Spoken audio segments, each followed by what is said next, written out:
जर तुम्ही मला प्रश्न विचारला राज्यसेवा 2026 साठी भूगोल वैकल्पिक विषयाची तयारी कशी करायची, तर माझ्या स्वतःच्या यूपीएससी मुख्य परीक्षा लिहिण्याच्या आणि भूगोल वैकल्पिक विषयाच्या शिकवण्याच्या अनुभवातून सांगतो.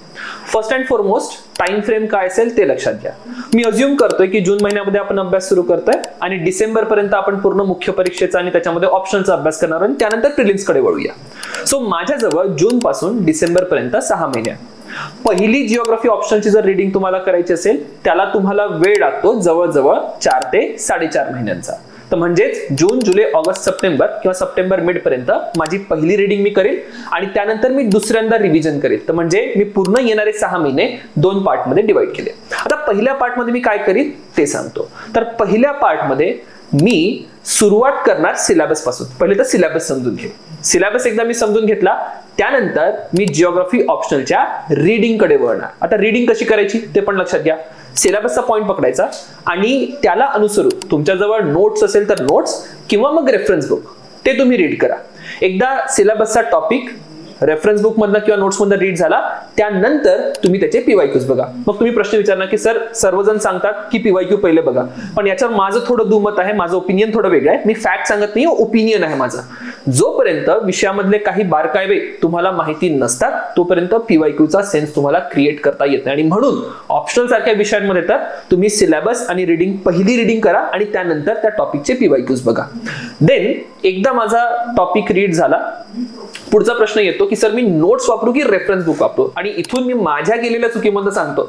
मी भूगोल वैकल्पिक विषयाचा जेव्हा अभ्यास सुरू केला होता मी रेफरन्स बुकला हात घातला आणि रेफरन्स बुकचा प्रॉब्लेम सांगतो की रेफरन्स बुक मध्ये तुमच्या सिलेबसचे जे पॉइंट्स पाहिजेत तुम्हाला ते तर आहेच, पण त्या व्यतिरिक्त सुद्धा खूप सारे मुद्दे आहेत आणि तुम्ही ते वाचत जाता आणि त्याचं ऍज सच की तुम्हाला परीक्षेमध्ये काम नसतं. तर म्हणून रेफरन्स बुक किंवा नोट्स असा जर ऑप्शन तुम्ही माझ्या समोर आता ठेवला तर मी 2026 साठी कोणते तरी चांगले नोट्स बघणार आणि त्या नोट्स मधूनच, कारण की नोट्स जे बनवले जातात सिलेबसच्या पॉइंट वाईज नोट्स बनवले जातात आणि म्हणून मी नोट्स मधूनच रीडिंग करणार. आता ही तर झाली रीडिंग.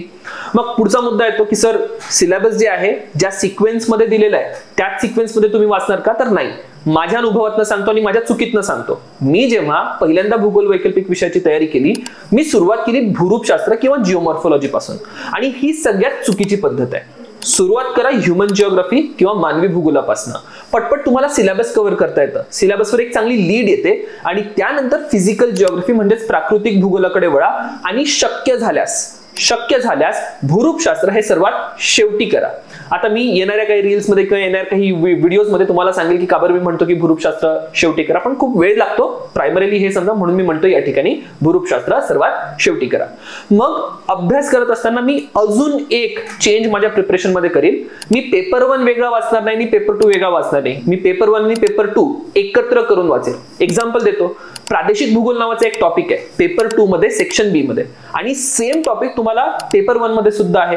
सो पेपर 1 मध्ये सेक्शन बी मध्ये जेव्हा मी प्रादेशिक भूगोल वाचणार at the same time paper 2 चा जो प्रादेशिक भूगोलाचा पॉइंट आहे तो सुद्धा मी तेव्हा वाचणार. म्हणजे मी माझी थिअरी सुद्धा प्रिपेअर झाली ऍट द सेम टाइम त्याचं जे जिओग्राफी ऑफ इंडिया किंवा भारताच्या भूगोलाच्या संदर्भात अप्लिकेशन आहे ते सुद्धा या ठिकाणी प्रिपेअर झालं. अशा इंटिग्रेटेड पद्धतीने मी हा सगळा अभ्यास करणार आणि 4 किंवा 4.5 महिन्यामध्ये बऱ्यापैकी हा अभ्यास कंप्लीट होतो खूप चांगल्या पद्धतीने. राईट. आता इथून पुढे काय करायचं सांगतो पुढच्या व्हिडिओमध्ये. थँक्यू.